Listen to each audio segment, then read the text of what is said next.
Sebagai ilustrasi, sebenarnya apa bedanya bola pingpong, bola kaki, bola golf? Ada di sini yang pemain pingpong, Pak? Ada? Ada. Pemain bola? Ada? Nah, pemain golf tentu banyak ya.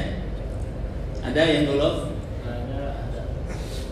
Filosofinya bola itu ada. Oke, semua bola itu punya karakteristik. Pingpong itu ringan kecil. Bola golf kecil tapi berat. Punya dimple. Semua punya tujuan tuh. Bola kaki ukurannya lebih besar. Karena nanti mukulnya bukan pakai tangan. Kalau pakai tangan tentu bola tangan, bola kaki. Iya kan? Beratnya juga berbeda-beda, bahannya juga berbeda-beda. Itulah kebaikan. Jadi kebaikan itu tidak melihat, wah ini saya sumbang 1 M, wah itu kebaikan. Enggak, 1 rupiah adalah juga sebuah kebaikan. Karena yang melipat gandakan itu bukan kita, Allah Subhanahu wa Ta'ala.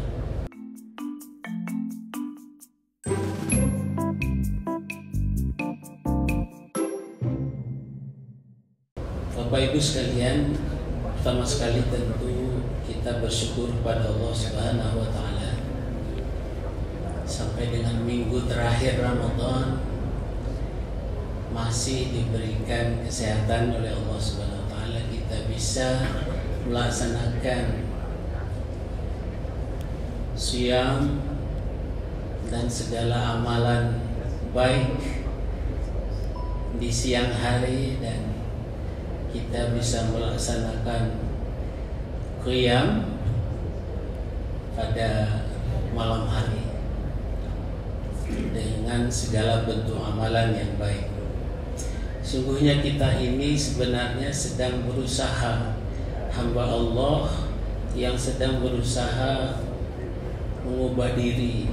Yang paling penting adalah mengubah kualitas iman, kualitas keislaman kita, maupun yang di dalamnya tentu menyangkut amalan soleh. Oleh karenanya tiada henti kita bersyukur, dan tiada henti kita berusaha untuk mencari ridha Allah Subhanahu wa Ta'ala. Salah satu adalah dengan secara istiqamah berbuat kebaikan dan menebarkan kebaikan itu. Rasulullah Shallallahu Alaihi Wasallam, beliau sangat peduli kepada kita, pada umatnya, kita ini. Tentu beliau tidak mau sedih jika kita ini masuk neraka. Karena itu Rasulullah Shallallahu Alaihi Wasallam dalam beberapa hadis memberikan kiat-kiat, banyak sekali hadis-hadis agar kita terbebas dari api neraka. Jadi tidak cukup dengan doa, walaupun doa itu adalah sebuah kekuatan. Doa sapu jagat.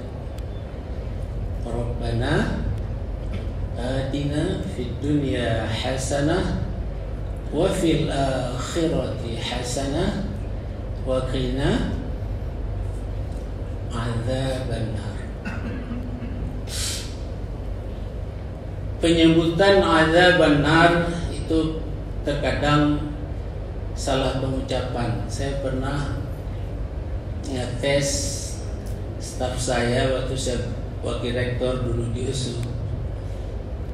Coba lafalkan doa sapu jagat.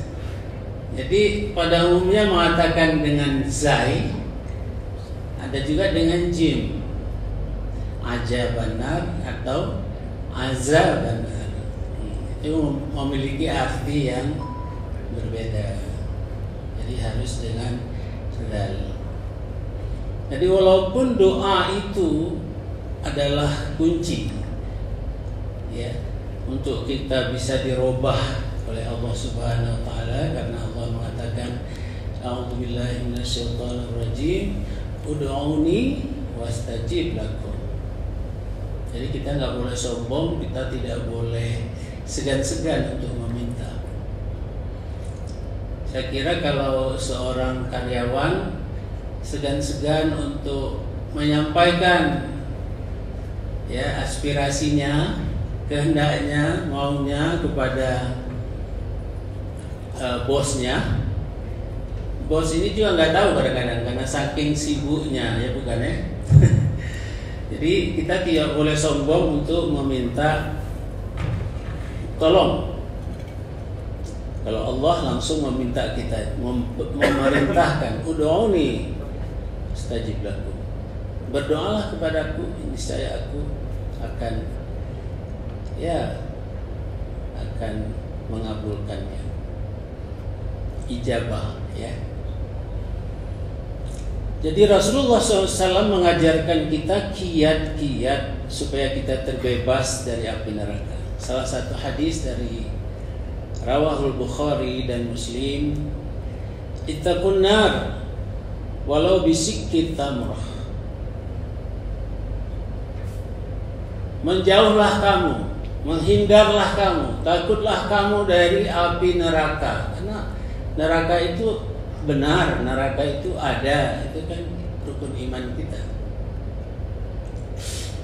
Percaya kepada yang gaib.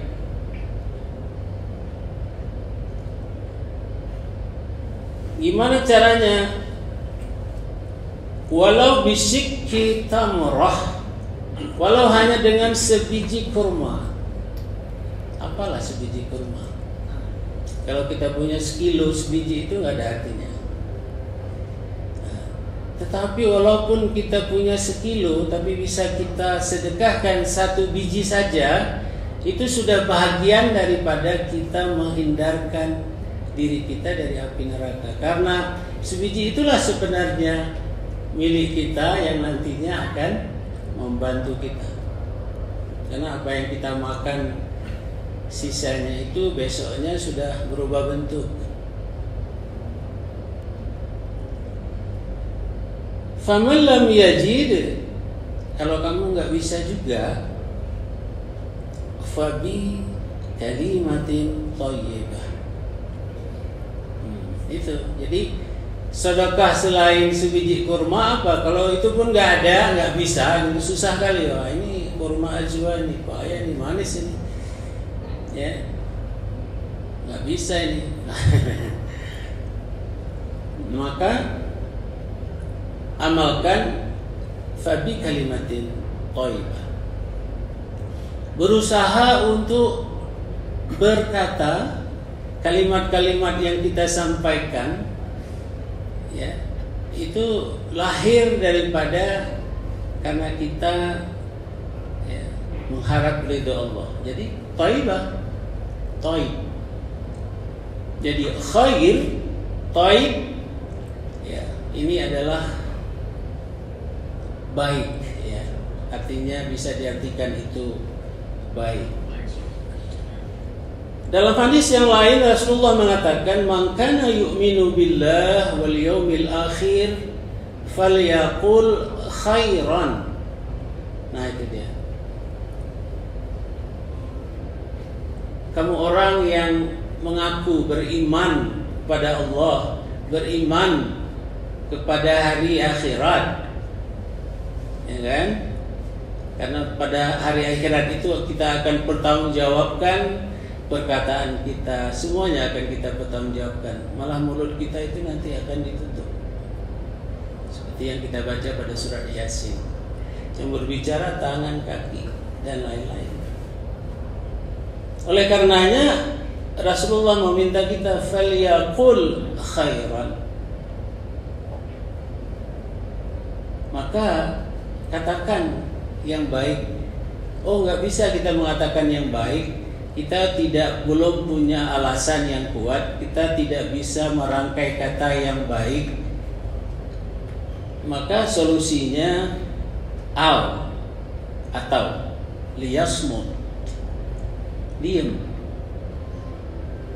Tapi diamnya kita itu adalah diamnya untuk berpikir bagaimana cara menyampaikannya dengan cara yang lebih baik, dengan cara yang muslihah. Karena diam itu tidak menjawab masalah. Diam, nggak menjawab masalah. Tapi kalau kita memang nggak bisa, ditanya anak kita nggak bisa jawab, ditanya teman kita nggak bisa memberikan nasihat apapun, kita minta waktu. Kenapa harus bi khairin, ya, bi khairi kalimah, atau kenapa harus dengan kata-kata yang khair, yang baik? Karena sebaliknya kalau kita menggunakan kata-kata yang tidak baik, ya, maka hasilnya ini juga, dampaknya ini juga luar biasa. Ada sebuah negara, Solomon Island.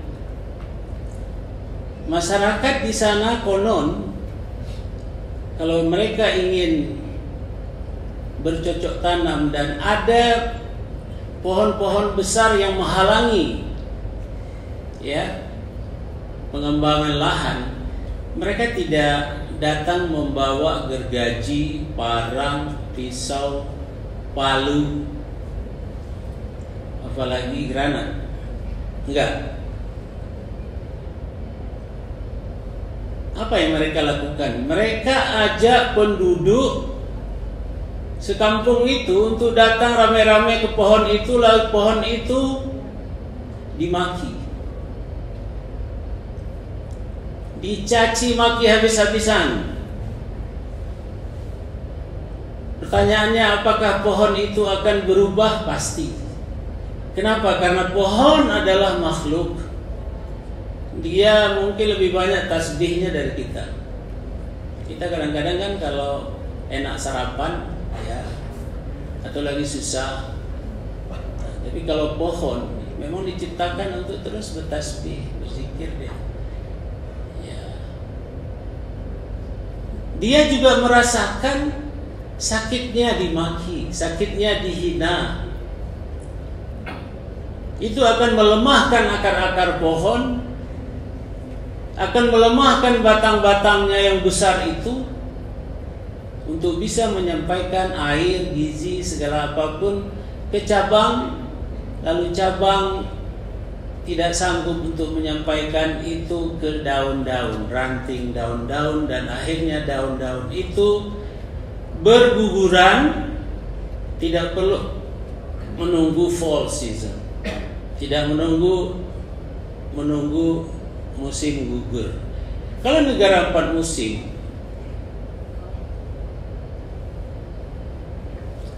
daun-daun itu berkorban, dia berkorban karena akan ada kehidupan setelah musim gugur. Jadi dia siap untuk dikurangi supply air, supply gizinya dari akar, lalu dia berguguran. Tapi dia akan nanti tumbuh lagi pada saat musim, katakan musim bunga, dia akan tumbuh lagi. Tapi pada saat berguguran itu dia masih juga menunjukkan keindahan. Kalau di Jepang bunga sakura, ya, momiji, jadi orange gitu ya, kita lihat merah dan macam-macam bunganya, itu enggak satu. Kadang ada pink, kadang kita ada apa namanya itu, ya pokoknya warna-warni, tergantung jenis sakuranya. Yang mau saya katakan adalah perkataan yang baik kepada pohon yang disiram oleh ibu-ibu setiap pagi itu akan membuat pohon itu tumbuh subur. Tetapi kalau pohon itu dimaki-maki, ya, saya kira dia akan melemah. Ulat-ulat pun akan datang dan akhirnya dia mati. Kalau pohon itu pohon yang berbuah, dia tidak akan berbuah banyak. apalagi yang punya pelik, berbuah nggak mau disedekahkan, ya. Nah, itu makin runyam. Sekarang kita lihat di medsos kita, bagaimana kekuatan netizen Indonesia khususnya ini luar biasa, diakui di luar negeri, ya, tajam kali jempolnya, bukan mulutnya, jempolnya.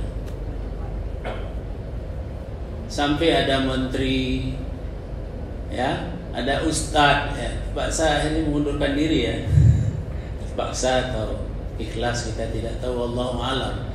Tetapi tidak tahan.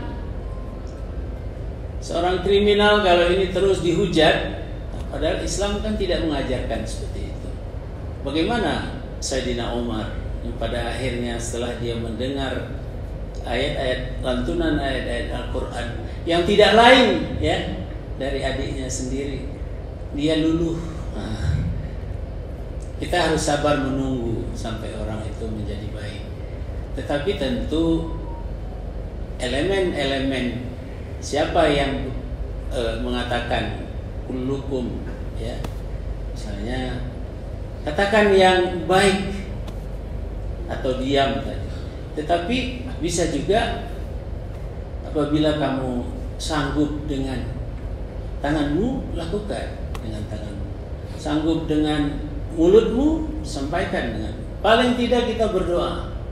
Nah, itu. Ramadan masih akan berlangsung seminggu lagi. Mengetahui yang baik itu tidak cukup. Kita tahu bahwa zikir itu baik, sedekah itu baik, ya. Tapi yang paling penting juga adalah bagaimana menyampaikan kebaikan itu.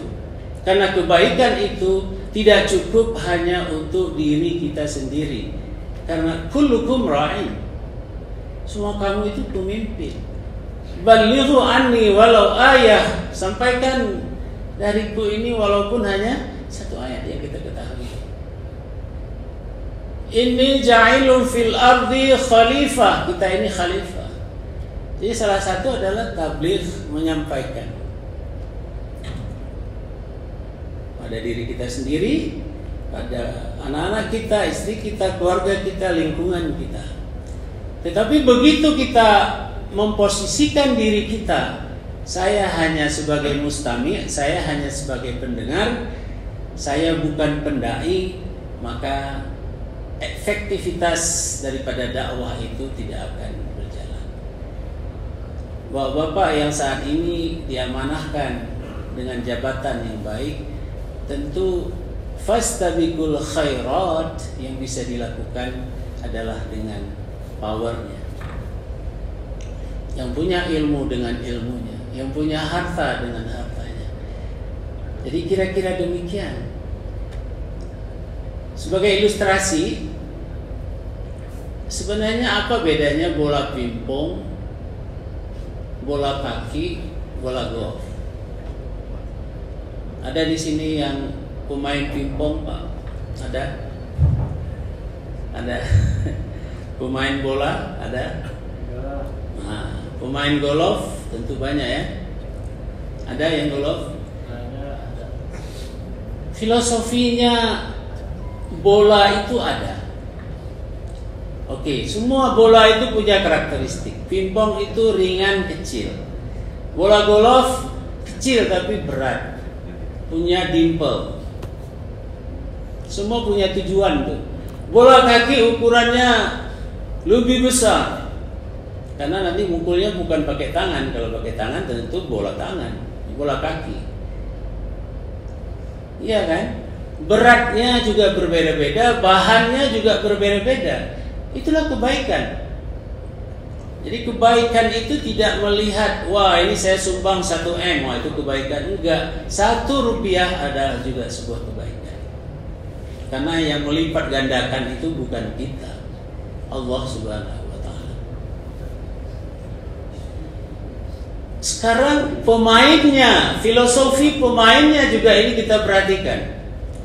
Samakah cara filosofi seorang pingpong players, football, soccer player, atau golfer sama? Tidak.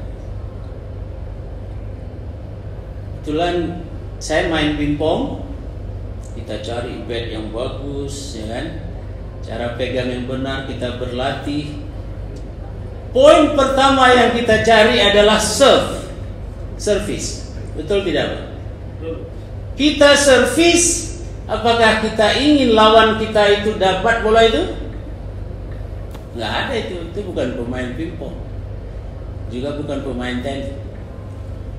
Jadi mau di spin, mau di macam-macam, mau dibuat curve supaya lawan kita tidak bisa mengambilnya. Sebaliknya bola kaki, kalau kita passing bola, masa kita kasih ke lawan kita? Tapi kita kasih kemana? Ke teman kita. Timnas menang, Pak. Saya nggak ngikutin nih. Lawan Bahrain. Sudah main? Belum ya? Kita doakanlah. Tapi kalau timnas kita masih ngasih bola ke lawan, ya gimana mau menang? Dia harus ngasihnya ke teman. Teman pun banyak di situ, ada 10. Ke siapa dikasih? Supaya kebaikan bola itu bisa dibawa lagi secara MLM mungkin ya, dibawa lagi ke gol lawan, bukan ke gol kita sendiri. Nah, ini udah dua filosofi yang berbeda. Golfer juga gitu. Jadi kalau par 5, waduh jauh sekali. Berarti saya harus bisa memukul dari sini dengan kecepatan. Saya melihat angin arah kemana, ada hambatan di mana, ada danau, ada hutan segala macam. Tee off saya, tiba-tiba kena kayu. Ya, itu kebaikan. Niat kita sudah benar, tetapi cara kita belum tepat. Oleh karena itu hikmah wal hasanah itu dia. Ya, itulah strategi yang diajarkan. Jadi contoh yang dari permainan-permainan tadi ini yang sebenarnya yang harus kita pikirkan baik secara personal masing-masing kita sebagai umat Islam dalam menebarkan kebaikan, karena fastabiqul khairat itu apa yang dilakukan oleh Muhammadiyah misalnya di Indonesia itu luar biasa. Secara internasional itu diakui, rumah sakitnya, pendidikannya, segala macam. Ya. Tapi kembali lagi terakhir adalah waktu kita masih ada, itu benar ya, 5 menit lagi, 1:30 ya. Tidak bisa dilakukan dengan sendiri-sendiri, tetapi harus bekerja sama dengan baik. Sama seperti contoh pada main bola tadi. Tidak bisa pemain itu mau hebat sendiri, tidak mungkin. Jadi oleh karena itu kunci kedua di dalam bagaimana kita menyampaikan kebaikan itu adalah dengan kita bisa bekerja sama dengan baik, bersinergi. Seperti bagaimana sahabat-sahabat Rasulullah SAW di bawah kepemimpinan Rasulullah Muhammad SAW bersinergi. Sayyidina Ali seorang pemuda yang berilmu, gagah berani. Sayyidina Abu Bakar, beliau seorang tua yang berilmu, sabar, segala macam. Sayyidina Utsman yang memang kaya, karena pada saat itu Abdurrahman bin Auf itu masih di pihak lawan. Ya, Sayyidina Umar yang gagah berani, tetapi gaya kepemimpinan beliau semasa beliau menjadi khalifah itu juga bisa menjadi contoh pemimpin yang turun ke lapangan. Saya bukan ingin memuji KDM Kang Deddy Mulyadi, tapi apa yang dilakukan setelah banjir Bekasi, ya, di Kali Gabus itu, berlanjut sekarang ke Kali Bekasi. Dia turun tangan dan mengajak semua unsur elemen untuk bekerja sama. Masa ini sudah bertahun-tahun sungai yang di atasnya ada bangunan penuh sampah, normalisasi tidak dilakukan. Ini nggak bisa kita lakukan. Betapa malunya kita sebagai pejabat. Konsep beliau itu, air itu harus mengalir. Jadi sosok kepemimpinan itu, ini yang juga kita dambakan. Karena kita tidak bisa bekerja sendiri-sendiri. Mudah-mudahan Allah Subhanahu wa Ta'ala memberi kekuatan dan kemudahan kepada kita semua, kemudahan kepada pimpinan kita, pimpinan negara, pimpinan masyarakat, pimpinan kantor yang ada dimanapun, untuk bisa menyiarkan syiar agama Allah ini. Karena tidak satu pun celah dari agama ini yang akan menghantarkan kita menjadi bangsa yang buruk, bangsa yang terbelakang. Karena Islam adalah sebuah peradaban. Demikian, mudah-mudahan materi yang saya sampaikan ini, walaupun tidak mewakili dari apa yang ingin disampaikan oleh Profesor Zakir, karena beliau tiba-tiba harus meeting. Tadi saya dihubungi oleh beliau. Mudah-mudahan materi ini berkenan di hati kita. Yang paling penting adalah kita tahu yang kecil dan kita ingin melaksanakannya sehingga dia menjadi besar secara bersama-sama. Itu kuncinya. Dan tidak lupa berdoa agar apa yang kita lakukan ini diridhoi oleh Allah Subhanahu wa Ta'ala. Saya kira sekian saja, Pak.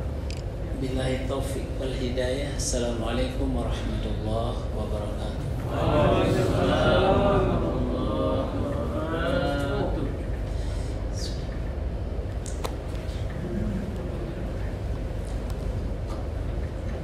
Doa.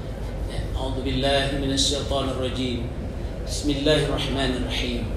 Alhamdulillahi rabbil alamin. Wassalatu wassalamu ala asrafil anbiya wal mursalin wa ala alihi wa sahbihi ajma'in. Allahumma inna nas'aluka ridhaka wal jannah wa na'udzu bika min sakhatika wan nar. Allahumma ighfir lana dhunubana ولوالدينا وارحمهما كما ربيانا صغيرا ولجميع المسلمين والمسلمات والمؤمنين والمؤمنات الأحياء منهم والأموات برحمتك يا أرحم الراحمين. ربنا آتنا في الدنيا حسنة وفي الآخرة حسنة وقنا عذاب النار والحمد لله رب العالمين. السلام عليكم ورحمة الله